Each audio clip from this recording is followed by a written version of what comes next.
Price the lord, hallelujah. ದೇವರ ನಾಮಕ್ಕೆ ಸ್ತೋತ್ರವಾಗಲಿ. ಪ್ರಾರ್ಥನೆ ಮಾಡಿಕೊಳ್ಳೋಣ. ಸರ್ವ ಸೃಷ್ಟಿಕರ್ತನಾದ ತಂದೆಯ ದೇವರೇ, ಮಗನ ದೇವರೇ, ಪರಿಶುದ್ಧಾತ್ಮನೇ, ನಿಮ್ಮ ನಾಮಕ್ಕೆ ಸ್ತೋತ್ರ ಸ್ವಾಮಿ. ಈ ದಿವಸವು ಈ ಸಮಯವು ಕೂಡ ನಿಮ್ಮಿಂದ ನೇಮಕವಾದಂಥ ದಿವಸ, ಸಮಯದಕ್ಕಾಗಿ ಸ್ತೋತ್ರವನ್ನು ಸಲ್ಲಿಸುವನಾಗಿದ್ದೇನೆ.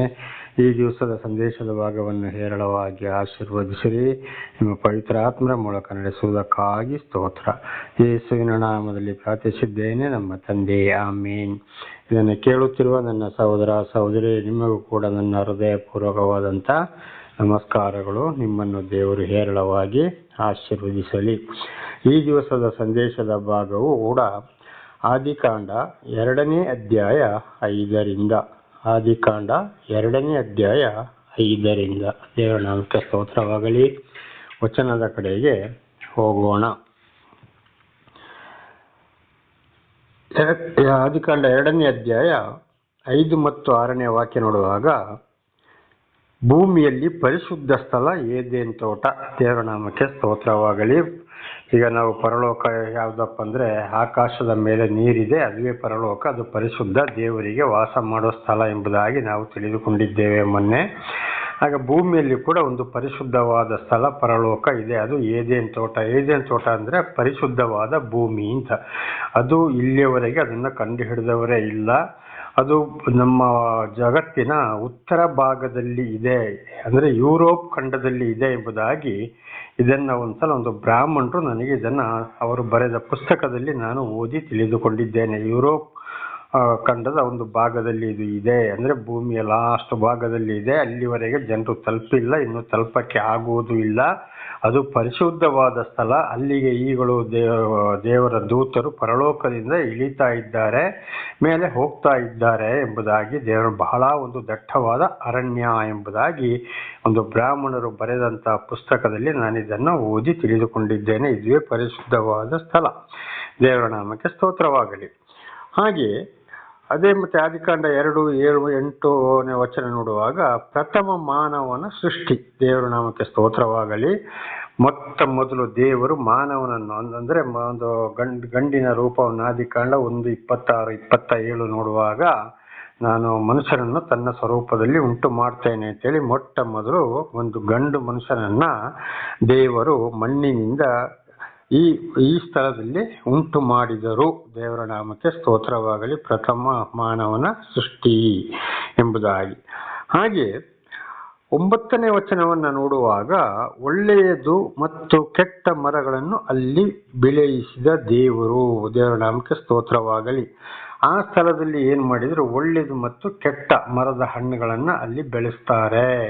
ಅದು ಯಾಕೆಂದರೆ ಈ ಮನುಷ್ಯನನ್ನು ಶೋಧನೆಗೆ ಒಳಪಡಿಸೋದಕ್ಕೋಸ್ಕರ. ನನ್ನ ಮಾತನ್ನು ನಾನು ಸೃಷ್ಟಿ ಮಾಡಿದೆ, ಇವನಿಗೆ ಜೀವಶ್ವಾಸವನ್ನು ಕೊಟ್ಟೆ, ಅಲ್ಲಿ ಇಟ್ಟೆ ನಾನು. ಆದರೆ ಇವನು ನನ್ನ ಮಾತನ್ನು ಕೇಳುತ್ತಾನೋ ಅಥವಾ ಈ ಕೆಟ್ಟ ಮರ ಯಾರಪ್ಪ ಅಂದರೆ ಪರಲೋಕದಿಂದ ದಬ್ಬಲ್ಪಟ್ಟ ದೂತನೇ ಆಗಿದ್ದಾನೆ, ಲೂಸಿಫರ್. ಅದನ್ನು ಹಿಂದೆ ನಾವು ತಿಳ್ಕೊಂಡಿದ್ದೇವೆ. ಹಾಗೆ ಅವನೇ ಕೆಟ್ಟ ಮರವಾಗಿದ್ದಾನೆ, ಅವನನ್ನು ಕೂಡ ಅಲ್ಲಿ ಇಟ್ಟ. ಆದರೆ ಈ ಒಳ್ಳೆಯ ಮರ ಯಾವುದಂದ್ರೆ ದೇವರ ಮಾತಾಗಿದೆ, ಕೆಟ್ಟ ಮರ ಅಂದ್ರೆ ಈ ಸೈತಾನನ ಮಾತಾಗಿದೆ. ಯಾವುದನ್ನು ಇವನು ಸ್ವೀಕಾರ ಮಾಡ್ತಾನೆ ಅಂತೇಳಿ ಅವನನ್ನು ಶೋಧನೆಗೆ ಒಳಪಡಿಸ್ಲಿಕ್ಕೋಸ್ಕರ ಅಲ್ಲಿ ಬೆಳೆಯ ಮಾಡಿದರು. ದೇವರ ನಾಮಕ್ಕೆ ಸ್ತೋತ್ರವಾಗಲಿ. ಇದು ಮನುಷ್ಯನ ಶೋಧನೆಗೆ ಇವತ್ತು ಕೂಡ ನಡೀತಾ ಇದೆ. ಇವತ್ತು ಕೂಡ ದೇವರು ನಮಗೆ ಕೂಡ ಏನು ಮಾಡ್ತಾ ಇದ್ದಾರೆ, ಅದೇ ಒಂದು ಸಂತಾನದವರು, ಇವತ್ತು ಮನುಷ್ಯನ ಸಂತಾನದವರು ನಾವು ಭೂಲೋಕದಲ್ಲಿ ಇಡೀ ತುಂಬಿಕೊಂಡಿದ್ದೇವೆ ಅಂತ ಇದನ್ನು ನಾವು ತಿಳಿದುಕೊಂಡಿದ್ದೇವೆ. ಹಾಗೆ ಇದು ಇವತ್ತು ನಮಗೂ ಕೂಡ ಒಂದು ಶೋಧನೆ ಬರ್ತದೆ. ದೇವರು ಇತರರ ಮೂಲಕ ಯಾರನ್ನು ಆರಿಸಿಕೊಂಡಿದ್ದಾರೋ ಅವರ ಮೂಲಕ ನಮಗೆ ಬುದ್ಧಿವಾದವನ್ನು ತಿಳಿಸ್ತಾರೆ. ಯಾವುದೇ ದೇವರ ಗ್ರಂಥಗಳನ್ನು ಓದಿ ತಿಳಿದುಕೊಳ್ಳುವಂತೆಯೂ ಮಾಡಿದ್ದಾರೆ. ಹಿರಿಯರ ಮೂಲಕವೂ, ನಮಗೆ ಒಳ್ಳೆ ಹಿರಿಯರ ಮೂಲಕವೂ ಕೂಡ ಬುದ್ಧಿವಾದವನ್ನು ತಿಳಿಸ್ತಾ ಇದ್ದಾರೆ. ಅದರ ಜೊತೆಯಲ್ಲಿ ಇವತ್ತು ಈ ಒಂದು ದುಷ್ಟಶಕ್ತಿಗಳು, ಅಂದರೆ ಕೆಟ್ಟದಾಗಿ ಮಾತನಾಡುವವರು, ಕೆಟ್ಟ ರೀತಿಗೆ ನಡೆಸುವ ಮನುಷ್ಯರು ಕೂಡ ಇವತ್ತು ಭೂಲೋಕದಲ್ಲಿದ್ದಾರೆ. ಹಾಗೆ ಅವರು ಕೂಡ ಬಂದು ಏನು ಮಾಡ್ತಾರೆ, ಒಂದೊಂದ್ಸಲ ತಪ್ಪಾದ ದಾರಿಗೆ ಎಳೀತಾರೆ.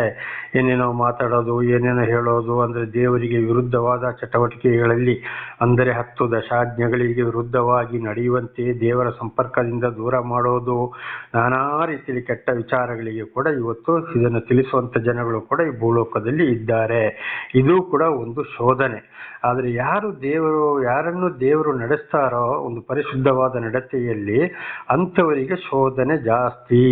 ಅಂಥವ್ರಲ್ಲಿ ಕೂಡ ಇಂಥವ್ರು ಬರೋದು ದೇವರ ಬಗ್ಗೆ ಏನೇನೋ ಮಾತಾಡೋದು ಈ ಥರ ಬಗ್ಗೆ ಅವರಿಗೆ ಒಳ್ಳೆ ಕಾರ್ಯ ಒಳ್ಳೆ ನಡೆ ನುಡಿ ಆಗುವುದಿಲ್ಲ. ಈ ಪ್ರಾಪಂಚಿಕ ನಾಶವಾಗುವಂಥ ಕೆಟ್ಟ ವಿಚಾರಗಳೇ ಬೇಕು. ಹಾಗೆ ಅದು ಕೂಡ ಒಂದು ಶೋಧನೆ. ಆದಾಮನಿಗೆ ಕೂಡ ಅಲ್ಲಿ ಶೋಧನೆ ಬಂತು, ಹಾಗೆ ಸೈತಾನನು ಕೂಡ ಅಲ್ಲಿ ಇಟ್ಟರು. ಹಾಗೆ ಅದೇ ಸೈತಾನ ಇವತ್ತು ಭೂಲೋಕದಲ್ಲಿ ಅವನು ಮತ್ತು ಅವನ ಸಂಗಡಿಗರಿದ್ದಾರೆ. ಇದು ನಮ್ಮ ಜೀವಿತಕ್ಕೂ ಕೂಡ ಒಂದು ಶೋಧನೆ ಬರ್ತದೆ. ಆದ್ದರಿಂದ ಬಹಳ ಎಚ್ಚರವಾಗಿರಬೇಕು. ದೇವರ ನಾಮಕ್ಕೆ ಸ್ತೋತ್ರವಾಗಲಿ. ಹಲ್ಲೆಲೂಯ. ಹಾಗೆ ಆದಿಕಾಂಡ 2:10-14 ಅಲ್ಲಿ ನೋಡುವಾಗ ಏದೇನ್ ತೋಟದಿಂದ ಇಡೀ ಜಗತ್ತಿಗೆ ಆಶೀರ್ವಾದ, 4 ದಿಕ್ಕಿಗೂ ದೇವರ ಆಶೀರ್ವಾದ ಹೊರಟು ಹೋಗ್ತದೆ ಎಂಬುದಾಗಿ ನಾವಿಲ್ಲಿ ಇದನ್ನು ಓದಿಕೊಳ್ಳಬಹುದು. ಆದಿಕಾಂಡ 2ನೇ ಅಧ್ಯಾಯ 10-14 ಪೂರ್ವ, ದಕ್ಷಿಣ, ಪಶ್ಚಿಮ, ಉತ್ತರ. ನೋಡಿ, ಭೂಲೋಕದಲ್ಲಿ ಪರಲೋಕ ಏದೇನ್ ತೋಟವಾಗಿದೆ, ಅಲ್ಲಿಂದ 4 ಕಡೆಗೂ ದೇವರ ಆಶೀರ್ವಾದ ಇವತ್ತು ಕೂಡ ಹೊರಟು ಹೋಗ್ತಾ ಇದೆ.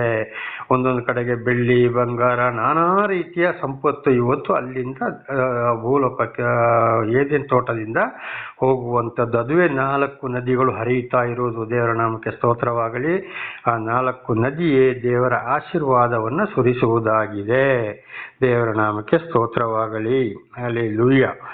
ಅಲ್ಲಿಂದ ಆದಿಕಾಂಡ 2:15-17 ಓದುವಾಗ ಈ ಆದಿ ಮಾನವನಿಗೆ ಎಚ್ಚರಿಸ್ತಾ ಇದ್ದಾರೆ ದೇವರು. ನೋಡಿ, ಏನಪ್ಪ ಸೃಷ್ಟಿ ಮಾಡಿದ್ರು, ಏದೇನ್ ತೋಟದಲ್ಲಿ ತಗೊಂಡೋಗಿ ಬಿಟ್ಟರು, ಅಲ್ಲಿ ಎಲ್ಲ ಆಶೀರ್ವಾದವನ್ನು ಕೂಡ ಅಲ್ಲಿ ಇಟ್ಟರು. 4 ದಿಕ್ಕಿಗೂ ಆಶೀರ್ವಾದ ಹೊರಟು ಹೋಗ್ತಾ ಇದೆ. ಅಲ್ಲಿ ಒಳ್ಳೆದರ ಕೆಟ್ಟದರ ಮಾತು, ಅಂದರೆ ದೇವರ ಮಾತು, ಸೈತಾನ ಮಾತು ಅಲ್ಲಿ ಇದೆ. ದೇವರು ಮಾತನಾಡಿದ್ದಾರೆ, ಸೈತಾನನು ಕೂಡ ಅಲ್ಲಿ ಇದ್ದಾನೆ. ಇವು ಎಲ್ಲವನ್ನ ನೋಡ್ತಾ ಇದ್ದಾನೆ, ಆಳಿಸ್ತಾ ಇದ್ದಾರೆ ಅವರ ಶೋಧನೆಗೆ ಎಂಬುದಾಗಿ ತಿಳ್ಕೊಂಡಿದ್ದೇವೆ. ಈಗ 2:15-17 ನೋಡುವಾಗ ದೇವರಲ್ಲಿ ಅವನನ್ನು ಎಚ್ಚರಿಸ್ತಾ ಇದ್ದಾರೆ. ಏನು ನೋಡು, ಈ ತೋಟವನ್ನು ಕಾಯುವುದಕ್ಕೂ ದೇವರು ಅವನು ಏನು ಮಾಡಿದ್ರು, ತೋಟವನ್ನು ಕಾಯುವುದಕ್ಕೂ ಅವ್ರು ಕೃಷಿ ಮಾಡುವುದಕ್ಕೂ ಅಲ್ಲಿ ಇಟ್ಟರು. ಅಂದರೆ ಇದನ್ನು ಅಲ್ಲಿ ನೀನು ಇದಕ್ಕೆ ಕೆಡಿಸ್ಬೇಡ ಭೂಮಿಯನ್ನ ಅಂತೇಳಿ ಅವನಿಗೆ ಬುದ್ಧಿವಾದವನ್ನು ಹೇಳ್ತಾ ಇದ್ದಾರೆ. ಇದನ್ನು ಕಾಯಿ ಕೃಷಿ ಮಾಡು ಅಂತೇಳಿ. ಆದರೆ ಅವನಿಗೆ ಊಟಕ್ಕೆ ಏನು ಮಾಡಿದರು, ಊಟಕ್ಕೆ ನೀನು ದುಡಿದು ತಿನ್ನು ಅಂತ ಹೇಳಲಿಲ್ಲ. ಆ ಒಳ್ಳೆ ಮರದ ಹಣ್ಣನ್ನು ಮಾತ್ರ ತಿನ್ನು, ಅಂದರೆ ದೇವರ ಮಾತನ್ನು ಮಾತ್ರ ಕೇಳು. ದೇವರು ಒಳ್ಳೆಯ ಪದಾರ್ಥಗಳನ್ನು ಕೊಟ್ಟಿದ್ದಾರೆ, ಕೆಟ್ಟ ಪದಾರ್ಥಗಳನ್ನ ನೀನು ತಿನ್ನಬೇಡ ಎಂಬುದಾಗಿ 16ನೇ ವಚನದಲ್ಲಿ ನಾವು ಇದನ್ನು ನೋಡಬಹುದು. ಆದರೆ 17ನೇ ವಿಚಾರದಲ್ಲಿ ಮತ್ತೆ ಎಚ್ಚರಿಸ್ತಾ ಇದ್ದಾರೆ, ಒಂದು ವೇಳೆ ನೀನು ನನ್ನ ಮಾತನ್ನು ಕೇಳದೆ ಕೆಟ್ಟ ಮರದ ಹಣ್ಣು, ಅಂದರೆ ಆ ಸೈತಾನನನ್ನು ಸೂಚಿಸ್ತದೆ. ಅಂದರೆ ಭೂಲೋಕದಲ್ಲಿ ಇದು ನಮಿಗೂ ನೀನು ತಿಂದರೆ ಈ ಪಾಪ ಈ ದಿನವೇ ನೀನು ಏನು ಮಾಡ್ತೀಯ, ಸಾಯ್ತೀಯ. ತಿಂದ ದಿನವೇ ಸತ್ತು ಹೋಗ್ತೀಯ. ಅಂದರೆ ನನ್ನ ಮಾತನ್ನು ನೀನು ಮೀರಿ ನಡೆದ್ರೆ, ಆ ದುಷ್ಟಶಕ್ತಿಯ ಮಾತನ್ನು ಕೇಳಿದರೆ ನೀನು ಖಂಡಿತವಾಗಿ ಅದೇ ಪಾಪದಿಂದ ಮುಂದೆ ನೀನು ಸಾಯಬೇಕಾಗ್ತದೆ, ನರಕಕ್ಕೆ ಹೋಗಬೇಕಾಗ್ತದೆ ಅಂತ. ಹಾಗೆ ಇದು ನಮ್ಮ ಜೀವಿತಕ್ಕೆ ಇವತ್ತು ನಮ್ಮನ್ನು ದೇವರೊಬ್ಬ ಎಲ್ಲವನ್ನ ಸರ್ವವನ್ನು ಸೃಷ್ಟಿ ಮಾಡಿ ಭೂಲೋಕದಲ್ಲಿ ಇಟ್ಟಿದ್ದಾರೆ. ನಮಗೆ ದೇವರನ್ನೇ ಇತರರ ಮೂಲಕ ತಿಳಿಸ್ತಾ ಇದ್ದಾರೆ, ಗ್ರಂಥಗಳ ಮೂಲಕ ತಿಳಿಸ್ತಾ ಇದ್ದಾರೆ, ಗೊತ್ತಿಲ್ಲದವರಿಗೆ ಗೊತ್ತಿಲ್ಲ. ಆಗ ಒಂದು ವೇಳೆ ನಾವು ಈ ಮಾತನ್ನು ಕೇಳದೆ ಈ ಪ್ರಾಪಂಚಿಕ ವಿಷಯ, ಈ ದುಷ್ಟಶಕ್ತಿಗಳ ಸಹವಾಸ ನಾವು ಮಾಡುವುದಾದರೆ, ದೇವರಿಗೆ ವಿರುದ್ಧವಾಗಿ ನಡೆಯುವುದಾದರೆ, 10 ದಶಾಜ್ಞೆಗಳಿಗೆ ವಿರುದ್ಧವಾಗಿ ನಡೆಯುವುದಾದರೆ, ಅದೇ ಪಾಪವನ್ನು ಹೊತ್ತುಕೊಂಡು ನಾವು ಮುಂದೆ ಸಾಗಬೇಕಾಗಿದೆ. ಬಹಳ ಕಷ್ಟ, ಸಂಕಟ, ದುಃಖ, ಕಣ್ಣೀರು ಈ ಎಲ್ಲವನ್ನ. ಉದಾಹರಣೆಗೆ ಒಂದೇ ಒಂದು ಉದಾಹರಣೆ ಕೊಡ್ತೀನಿ. ಈಗ ಒಬ್ಬ ಬಹಳ ಕುಡಿಯವನಿದ್ದಾನೆ. ನೋಡಪ್ಪ, ನೀನು ಕುಡಿಬೇಡ, ಕುಡಿದು ಇನ್ನು ಶರೀರ ಹಾಳಾಗ್ತದೆ, ಹೊಟ್ಟೆ ಹಾಳಾಗ್ತದೆ, ಆಮೇಲೆ ಅದರಲ್ಲಿ ನೀನು ಮಾನಸಿಕನಾಗ್ಬೋದು, ಹೆಂಡತಿ ಮಕ್ಕಳು ನಿಮಗೆಲ್ಲ ಬಹಳ ತೊಂದರೆ ಆಗ್ಬೋದು, ಬಹಳ ಹಿಂಸೆ ಆಗ್ಬೋದು, ಅದರಿಂದಲೇ ನೀನು ಸಾಯ್ಬೋದು ಅಂತೇಳಿ ನಾನಾ ರೀತಿ ಎಚ್ಚರಿಸ್ತಾರೆ. ಆದರೆ ಅವನೇನು ಮಾಡ್ತಾನೆ, ಇಲ್ಲ. ಈಗ ಬಹಳ ಜನ ಹೇಳ್ತಾರೆ, ಈಗ ಇಲ್ಲಿವರೆಗೆ ಕುಡಿದವರು ಬದುಕಿಲ್ವೋ, ಹಾಗೆ ಹೀಗೆ ಕಡೆಗೆ ಅದರಲ್ಲೇ ಬಹಳ ಶಿಕ್ಷೆ ಬಂದು ನಾನಾ ರೀತಿಯಲ್ಲಿ ಸಾಯ್ತಾರೆ, ಇದ್ದಿದ್ದನ್ನೆಲ್ಲವೂ ಕಳ್ಕೊಳ್ತಾನೆ. ಅದೇ ರೀತಿ ವ್ಯಭಿಚಾರದಲ್ಲಿಯೂ ಕೂಡ ಹಾಗೆ 10 ದಶಾಜ್ಞೆಗಳಿಗೆ ವಿರುದ್ಧವಾಗಿ ನಡೆಯುವುದೇ ಇದನ್ನೇ ದೇವರಲ್ಲಿ ಎಚ್ಚರಿಸಿದ್ದು. ಹಾಗೆ ಇವತ್ತು ನಾವು ನಮಗೆಲ್ಲವನ್ನ ದೇವರು ಕೊಟ್ಟಿದ್ದಾರೆ. ಒಂದು ವೇಳೆ ತಪ್ಪಿ ಹೋದ್ರೆ 10 ದಶಾಜ್ಞೆಗಳಿಗೆ ವಿರುದ್ಧವಾಗಿ ದೇವರ ಎಲ್ಲ ಮಾತುಗಳಿಗೆ ವಿರುದ್ಧವಾಗಿ ನಾವು ನಡೆದಾಗ, ದೇವರ ಗ್ರಂಥಗಳನ್ನ ಓದಿ ತಿಳಿದುಕೊಂಡಾಗ ಅಥವಾ ತಿಳಿದವರು ಹೇಳಿದಾಗ, ಹಿರಿಯರು ಹೇಳಿದಂಥ ಒಳ್ಳೆ ಮಾತನ್ನು ಕೇಳಿ ನಡೆಯದೇ ಇದ್ದಾಗ ಖಂಡಿತವಾಗಿ ಅಂಥವರು ಕೂಡ ಪಾಪಗಳಿಗೆ ಒಳಗಾಗ್ತಾರೆ. ಬಹಳ ಕಷ್ಟ, ಸಂಕಟ, ದುಃಖಗಳನ್ನು ಅನುಭವಿಸಬೇಕಾಗ್ತದೆ ಎಂಬುದಾಗಿ ಇದರಿಂದ ನಾವು ಈಗ ತಿಳಿದುಕೊಂಡಿದ್ದೇವೆ. ದೇವರ ನಾಮಕ್ಕೆ ಸ್ತೋತ್ರವಾಗಲಿ. ಹಲ್ಲೆಲೂಯಾ. ಹಾಗೆ ಆಮೇಲೆ 2ನೇ ಅಧ್ಯಾಯ 18ರಿಂದ 20ರವರೆಗೆ ನೋಡುವಾಗ ಈ ಒಂದೇ ಒಂದು ಮನುಷ್ಯರನ್ನ ಸೃಷ್ಟಿ ಮಾಡಿ ಅವನಿಗೆ ಬುದ್ಧಿವಾದವನ್ನ ಹೇಳಿ ಏದೆನ್ ತೋಟ ಪರಿಶುದ್ಧವಾದ ಭೂಮಿಯಲ್ಲಿ ಬಿಟ್ರು. ಆಮೇಲೆ ನೋಡಿ, ಆದಿಕಾಂಡ 1:28 ನೋಡುವಾಗ ಅಲ್ಲಿ ನಿಮ್ಮ ಸಂತಾನ ಭೂಮಿಯಲ್ಲಿ ತುಂಬಿಕೊಳ್ಳಲಿ ಅಂತ ದೇವರೊಂದು ಆಶೀರ್ವಾದವನ್ನ ಮಾಡಿದ್ದಾರೆ. ಆಗ ಅವನಿಗೆ ಒಂದು ಹೆಂಡತಿ ಬೇಕು, ಅಲ್ಲಿ ಮಕ್ಕಳನ್ನ ಸಂತಾನ ಪಡೆಯುವುದಕ್ಕೆ ಮತ್ತು ಮಕ್ಕಳನ್ನ ಸಾಕಿ ಸಲಹುವುದಕ್ಕೆ ಒಂದು ಹೆಂಡತಿಯನ್ನ ಬೇಕು. ಇದು ಒಂದು ಹೆಂಡತಿ ಬೇಕೇ ಬೇಕೆಂಬ ಒಂದು ವಿಚಾರವನ್ನ ಮಾಡ್ತಾರೆ ದೇವರು. ಆಗ ಏನ್ ಮಾಡಿದ್ರು, ಮನುಷ್ಯನಿಗಿಂತ ಮೊದಲು ಈ ಎಲ್ಲ ಕಾಡು ಪ್ರಾಣಿಗಳನ್ನ ದೇವರು ಸೃಷ್ಟಿ ಮಾಡಿದ್ರು ಎಂಬುದಾಗಿ ನಾವು ತಿಳಿದುಕೊಂಡಿದ್ದೇವೆ. ಈ ಎಲ್ಲ ಕಾಡು ಪ್ರಾಣಿಗಳನ್ನ ಇವನ ಬಳಿಗೆ ಬರಮಾಡ್ತಾರೆ. ನೋಡೋಣ ಇದರಲ್ಲಿ ಯಾವುದಾದ್ರೂ ನನಗೆ ಆಗ್ಬಹುದು ಅಂತ ಇವನು ಹೇಳ್ತಾನ ಅಂತೇಳಿ. ಆದರೆ ಎಲ್ಲವೂ ಆದಾಮನ ಬಳಿಗೆ ಬಂದರು. ಆದಾಮನು ಯಾವುದೇ ಪ್ರಾಣಿಯನ್ನು ನನ್ನ ಹೆಂಡತಿ ಅಂತ ಹೇಳಲಿಲ್ಲ. ಪ್ರತಿಯೊಂದಕ್ಕೂ ಹೆಸರಿಟ್ಟನು. ಕಡೆಗೆ ಎಲ್ಲ ಆಯಿತು. ಕಡೆಗೆ ದೇವರು ಅದನ್ನು ವಾಪಸ್ ಏನು ಹೇಳಿದ್ರು, ನೀನು ಅದನ್ನು ವಾಪಸ್ಸು ಕಾಡಿಗೆ ಕಳುಹಿಸು ಅಂತ ಹೇಳಿದ್ರು. ಅಂದರೆ ಯಾವುದನ್ನು ನನಗೆ ಸರಿಯಾಗುವ ಹೆಂಡತಿ ಅಂತ ಇಲ್ಲಿ ಹೇಳಲಿಲ್ಲ. ಆದಾಮನು ಯಾವ ಹೆಣ್ಣು ಪ್ರಾಣಿಯ ಮೇಲೆ ಕೂಡ ಆಸೆ ಪಡಲಿಲ್ಲ. ಹಾಗೆ ಇದರೊಂದು ಅರ್ಥ ಏನಪ್ಪ ಅಂದರೆ, ಇವತ್ತು ಕಾಡು ಪ್ರಾಣಿಗಳಿಗೂ ಕೂಡ ಪ್ರತಿ ಒಂದು ಹೆಸರನ್ನ ಇಟ್ಟಿದ್ದು ಯಾರಾಗಿದ್ದಾರೆ, ಆದಾಮನ ಮೂಲಕ ದೇವರೇ ಇಟ್ಟಂತ ಪ್ರಾಣಿಗಳಿಗೆ ಹೆಸರಾಗಿದೆ.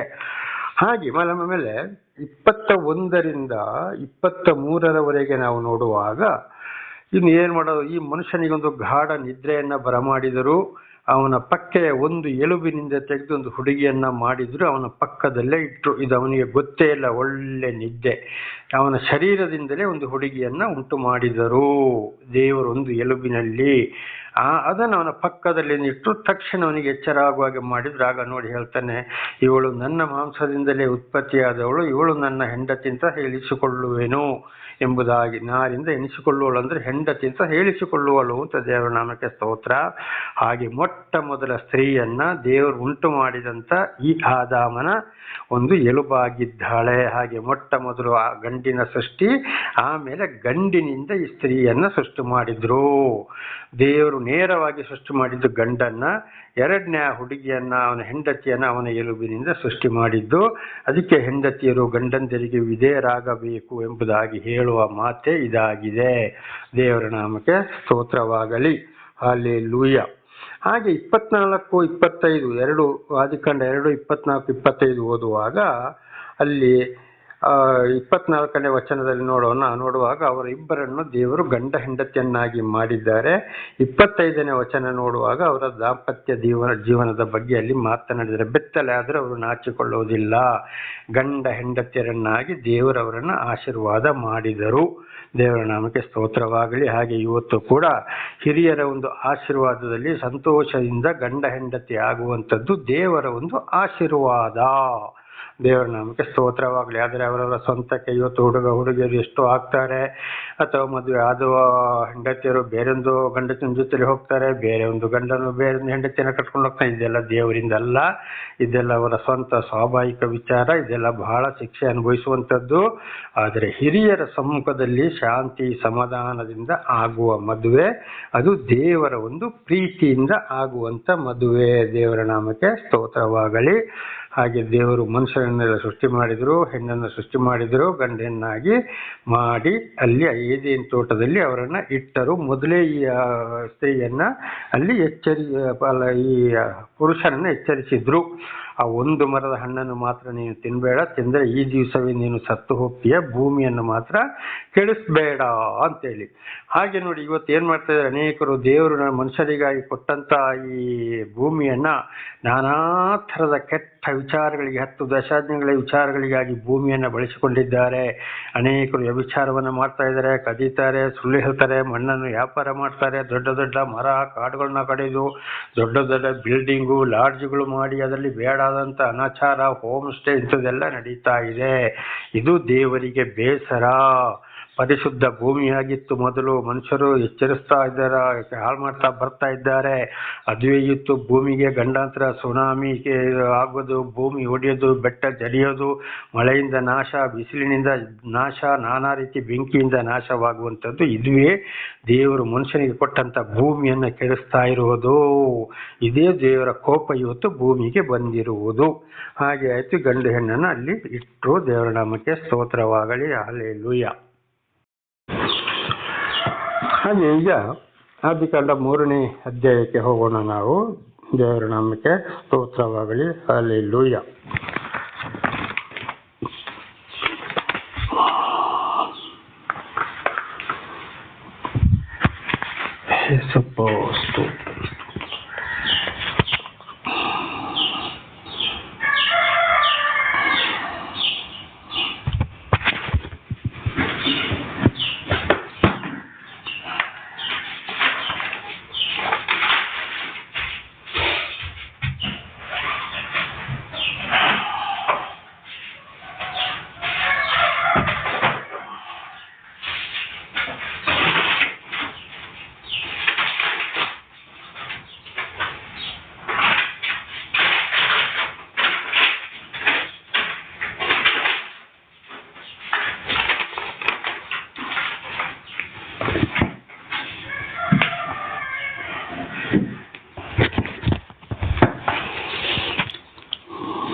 ಆದಿಕಾಂಡ 3ನೇ ಅಧ್ಯಾಯ 1ನೇ ವಚನವನ್ನು ನೋಡುವಾಗ, ಆದಿಕಾಂಡ 3:1, ಸೈತಾನನು ಅಂದರೆ ದುಷ್ಟಶಕ್ತಿ, ಸರ್ಪಕ್ಕೆ ಸಮಾನ.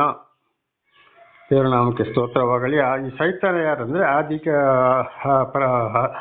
ಪರಲೋಕದಿಂದ ದಬ್ಬಲ್ಪಟ್ಟ ಒಬ್ಬ ದೇವರ ದೂತ, ಅವನು ಸೈತಾನ ಎಂಬುದಾಗಿ ನಾವು ನೋಡಿಕೊಂಡಿದ್ದೇವೆ. ಇಲ್ಲಿ ನೋಡುವಾಗ ಯೆಹೋವ ದೇವರ ಉಂಟು ಮಾಡಿದ ಎಲ್ಲಾ ಭೂಜಂತುಗಳಲ್ಲಿ ಸರ್ಪವು ಯುಕ್ತಿಯುಳ್ಳದಾಗಿತ್ತು. ಅದು ಸ್ತ್ರೀಯ ಬಳಿಗೆ ಬಂದು, ಏನವ್ವ, ತೋಟದಲ್ಲಿರುವ ಯಾವ ಮರದ ಹಣ್ಣನ್ನು ನೀವು ತಿನ್ನಬಾರದೆಂದು ದೇವರು ಅಪ್ಪನ್ನು ಕೊಟ್ಟಿರುವುದು ನಿಜವೋ ಎಂದು ಕೇಳಲು. ದೇವರ ನಾಮಕ್ಕೆ ಸ್ತೋತ್ರವಾಗಲಿ. ಈ ಸರ್ಪ ಯಾರಪ್ಪ ಅಂದ್ರೆ, ಈ ದೇವರ ಪರಲೋಕದಿಂದ ದಬ್ಬಲ್ಪಟ್ಟ ಈ ದೂತನಾಗಿದ್ದಾನೆ. ಆದ್ರೆ ಅವನು ಸರ್ಪಕ್ಕೆ ಸಮಾನ. ಈಗ ಯಾವುದೇ ಹಾವುಗಳನ್ನು ಕಚ್ಚಿದ್ರು ಆಸ್ಪತ್ರೆಗೆ ತಗೊಂಡೋಗಿ ಅಲ್ಲಿ ಸ್ವಲ್ಪ ಔಷಧ ಎಲ್ಲ ಮಾಡಿದಾಗ ಬದುಕಬಹುದು. ಆದರೆ ನಿಜವಾದ ಘಟಸರ್ಪ ಅಂತೇಳಿ ಕಚ್ಚಿ ಅವರು 2 ನಿಮಿಷ ಉಳಿಯುವಾಗಿಲ್ಲ. ಅಂದರೆ ಬಹಳ ವಿಷಕಾರಿ ಒಂದು ಹಾವು, ಅದು ಬಹಳ ವಿಷಕಾರಿಯಾಗಿದೆ. ಹಾಗೆ ದುಷ್ಟಶಕ್ತಿಗಳು, ದೇವರ ಮಾತಿಗೆ ಕೇಳದವರು, ಇತರರನ್ನು ಕೆಡಿಸುವವರು, ಈ ದುಷ್ಟರು ಸರ್ಪಕ್ಕೆ ಸಮಾನವಾಗಿದೆ. ಅಂದರೆ ಹಾವಿನ ಹಾಗೆ ಹಾವು ನೈಸಾಗಿ ಬರ್ತದೆ, ಅದರ ಶಬ್ದ ಕೇಳೋದಿಲ್ಲ. ಹಾಗೆ ಇಂಥವರು ಕೂಡ ಶಬ್ದ ನೈಸಾಗಿ ಬಂದು ದೇವರಿಂದ ಕೆಡಿಸುವವರಾಗಿದ್ದಾರೆ ಅಂತ ಇದರ ರೀತಿ. ಹಾಗೆ ಅಲ್ಲಿ ಬಂದು ಪ್ರಶ್ನೆಯನ್ನ ಕೇಳ್ತಾನೆ, ಏನಪ್ಪ ದೇವರು ಈ ರೀತಿ ಹೇಳಿದಾರ ನಿಮಗೆ? ಏನು ಹೇಳಿದ್ದಾರೆ? ಇದು ಆ ಒಂದು ಮರದ ಹಣ್ಣನ್ನು ಮಾತ್ರ ತಿನ್ನಬಾರ್ದು, ಬಾಕಿ ಎಲ್ಲ ಮರದ ಹಣ್ಣನ್ನು ತಿನ್ಬಹುದಾ ಅಂತ ಅವ್ವಳ ಹತ್ರ, ಆದಾಮನಿಗೆ ದೇವರು ಕೊಟ್ಟಂತ ಹೆಂಡತಿ ಅವ್ವಳ ಹತ್ರ ಕೇಳ್ತಾ ಇದ್ದಾರೆ. ಆದರೆ ದೇವರು ಅವ್ವಳ ಹತ್ರ ಮಾತಾಡಲಿಲ್ಲ. ದೇವರು ಮಾತನಾಡಿದ ಯಾರ ಹತ್ರ? ಆದಾಮನ ಹತ್ರ ಮಾತ್ರ ಹೇಳಿದ್ದು. ಆದರೆ ಆದಾಮನು ಈ ವಿಷಯವನ್ನು ಹೆಂಡತಿಗೆ ಹೇಳಿದ್ದಾನೆ. ದೇವರು ಈ ರೀತಿ ಹೇಳಿದ್ದಾರೆ ಅಂತೇಳಿ ಗಂಡ ಹೆಂಡತಿಗೆ ಹೇಳಿದ್ದಾಳೆ. ದೇವರ ನಾಮಕ್ಕೆ ಸ್ತೋತ್ರ. ಆಗ ಈ ಸೈತಾನನ ಈ ಪ್ರಶ್ನೆಗೆ ಆದಿಕಾಂಡ 2 ಮತ್ತು 3ನೇ ವಚನಗಳನ್ನು ನೋಡುವಾಗ ಸ್ತ್ರೀ ಉತ್ತರ ಕೊಡ್ತಾಳೆ. ನೋಡಿ, ಎಲ್ಲ ಮರದ ಹಣ್ಣುಗಳನ್ನು ತಿನ್ನಬಹುದು, ಆ ಒಂದು ಮರದ ಹಣ್ಣನ್ನು ಮಾತ್ರ ನೀವು ತಿನ್ನಬಾರದು, ತಿಂದರೆ ಸಾಯ್ತೀರಿ ಅಂತ ದೇವರು ಹೇಳಿದ್ದಾನೆ ಅಂತ ಹೇಳಿದ್ರು. ಯಾರಿಗೆ? ಸೈತಾನನಿಗೆ. ಅವಳ ಜೊತೆಲಿ ಹೇಳಿದ್ರ, ಮಾತಾಡಿದ್ರ? ಇಲ್ಲ. ಯಾರ ಜೊತೆಲಿ? ಗಂಡನ ಜೊತೆಲಿ. ಆಗ ಅವಳಿಗೆ ಹೇಳ್ಬೋದಿತ್ತು, ದೇವರು ನನ್ನ ಹತ್ರ ಮಾತಾಡ್ಲಿಲ್ಲಪ್ಪ, ನನ್ನ ಗಂಡನ ಹತ್ರ ಮಾತಾಡಿದ್ದು, ನೀನು ಹೋಗಿ ಗಂಡನ ಹತ್ರ ವಿಚಾರಿಸು ಅಂತ ಇವಳು ಹೇಳ್ಬೋದಿತ್ತು. ಇವಳು ಹೇಳಿಲ್ಲ, ಸೈತಾನನಿಗೆ ಮಾತಾಡಿ ಸಿಕ್ಕಿ ಹಾಕಿಕೊಂಡಳು. ಹಾಗೆ ಇವತ್ತು ಏನಾಗಿದೆ ಅಂದರೆ, ಕೆಲವೊಂದು ಗಂಡನಿಗೆ ಸಂಬಂಧಪಟ್ಟ ವಿಚಾರವನ್ನು ಹೆಂಡತಿಯರು, ಇಂಥ ಕೆಟ್ಟ ಮನುಷ್ಯರು, ದೇವರಿಂದ ದಾಹಾದಿ ತಪ್ಪಿಸುವವರು, ನಾನಾ ರೀತಿಯಲ್ಲಿ ಇಂಥವರೊಂದಿಗೆ ಹೆಂಡತಿಯರು ಮಾತಾಡಿ ಸಿಕ್ಕಿ ಹಾಕೊಳ್ತಾರೆ. ಆಗ ಈ ರೀತಿ ಕೆಟ್ಟದಾಗಿ ಮಾತಾಡೋರು, ದೇವರಿಂದ ಹಾದಿ ತಪ್ಪಿಸುವವರು ಏನು ಮಾಡ್ತಾರೆ, ಇದನ್ನೇ ಉಪಯೋಗ ಮಾಡಿಕೊಂಡು ಮಾತಾಡಿದ್ಲಲ್ಲ ಅಂತ ಹೇಳಿ ಮುಂದೆ ಮಾತಾಡಿ ಹೆಂಡತಿಯರ ಮೂಲಕ ವಂಚಿಸುವರಾಗಿದ್ದಾರೆ. ಆದ್ದರಿಂದಲೇ ಹೆಂಡತಿಯರು ಬಹಳ ಎಚ್ಚರವಾಗಿರಬೇಕು. ಏನಿದ್ದರೂ ಗಂಡಂದಿರ ಹತ್ರನೇ ಮಾತಾಡಬೇಕು, ಅವರ ಮುಖಾಂತರ ಎಲ್ಲ ಕಾರ್ಯವನ್ನು ಮಾಡಬೇಕಾಗಿದೆ. ಆದರೆ ತಾನೇ ಮಾತಾಡಬಾರದು. ಇವತ್ತು ಅನೇಕರು ಗಂಡಂದಿರ ಮಾತನ್ನು ಲೆಕ್ಕಕ್ಕೆ ತೆಗೆದುಕೊಳ್ಳದೆ ಅಥವಾ ಗಂಡಂದಿರಿಂದ ಮೊದಲಾಗಿ ಇವರೇ ಮಾತನಾಡಿ ಸಿಕ್ಕಿ ಹಾಕೊಳ್ತಾರೆ. ಹಾಗಿರುವಾಗ ಅಲ್ಲಿ ಏನಾಗ್ತದೆ, ಒಂದೊಂದು ಕಡೆಗೆ ಅದೇ ಮಾತಿನಲ್ಲಿ ಅಲ್ಲಿ ಅವರಿಗೆ ಕ್ಲಾಶ್ ಆಗಿ ಅವರವರು ಜಗಳ ಮಾಡುವ ಪರಿಸ್ಥಿತಿ ಬರ್ತದೆ. ಇದು ಸೈತಾನನ ಕುತಂತ್ರವಾಗಿದೆ.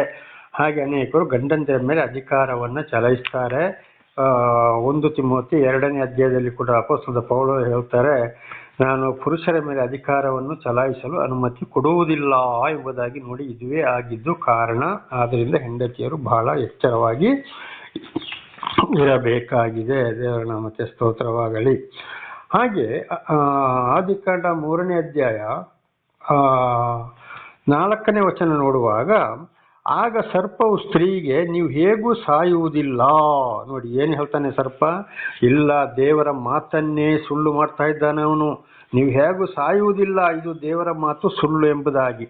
ಇದು ಆಗಿದೆ. ಇವತ್ತು ಅನೇಕರು ದೇವರ ಎಷ್ಟೇ ಸತ್ಯ ಸುವಾರ್ತೆಯನ್ನು ಹೇಳಿದರು, ಎಲ್ಲ ಗ್ರಂಥಗಳ ಮೂಲಕ ತಿಳಿಸಿದರು, ಎಲ್ಲ ಹೆಸರುಗಳ ಮೂಲಕ ತಿಳಿಸಿದರು ಕೂಡ, ಇಲ್ಲಪ್ಪ ಅದೆಲ್ಲ ಸುಳ್ಳು, ಯಾಕೆ ನಮ್ಮ ಹಿರಿಯರು ಮಾಡಿದ್ದು ಸುಮ್ಮನೆ, ಹೌದು ಆದಿಕಾಲದಲ್ಲೇ ಬೆಳೆದು ಬಂತು, ಇದೆಲ್ಲ ಆಗೋದಿಲ್ಲ ಹೋಗೋದಿಲ್ಲ ಅಂತ ಹೇಳಿ ಈ ಜನಗಳನ್ನು ಕೆಟ್ಟ ದಾರಿಗೆ, ಅಂದರೆ ಸ್ತ್ರೀಯರ ಹತ್ರ ಮಾತಾಡಿದ್ದು ಈ ದೂತ, ಈ ಸೈತಾನು, ಈ ಸರ್ಪ ಕೆಟ್ಟವನು ಅಂತ ಅದರ ಅರ್ಥ. ಇಂಥವರು ಸ್ತ್ರೀಯರ ಮೂಲಕ ವಂಚಿಸುವರಾಗಿದ್ದಾರೆ. ಅಂಥವ್ರು ಸ್ತ್ರೀಯತ್ತು ಕೂಡ ಅನೇಕರನ್ನ ನಾವು ನೋಡ್ತೇವೆ. ಇವತ್ತು ಬಹಳ ಜನ ಸ್ತ್ರೀಯರ ಹತ್ರನೇ ಬರ್ತಾರೆ ಗಂಡಂದಿರನ್ನ ಬಿಟ್ಟು. ಯಾಕೆ? ಗಂಡಂದಿರ ಮಾನವನನ್ನು ದೇವರು ನೇರವಾಗಿ ಸೃಷ್ಟಿ ಮಾಡಿದ್ರಿಂದ ಅವರಲ್ಲಿ ಜ್ಞಾನಶಕ್ತಿ ಜಾಸ್ತಿ ಇದೆ.